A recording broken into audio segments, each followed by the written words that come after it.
කවදාවත් දරුවෙකුටවත් මේ නම කියලා කතා කරන්න එපා පින්නතුනේ. කතා කරන්න කටපුරා මගේ දුවේ මගේ පුතේ කියලා.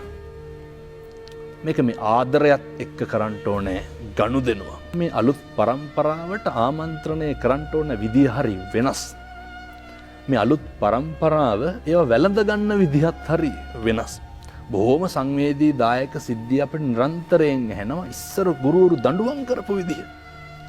ඉස්සර අම්මා තාත්තා දඬුවම් කරපු විදිහ.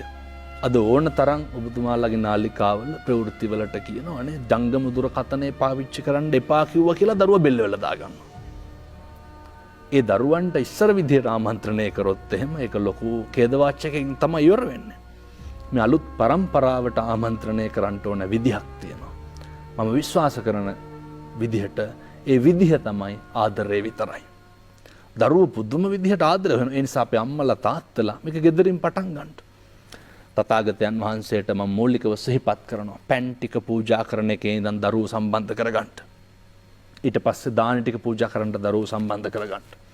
අම්මයි තාත්තයි දරුවෝ ටිකයි හැන්දෑවි ගෙදර එකට බුදුන් වඳින්න.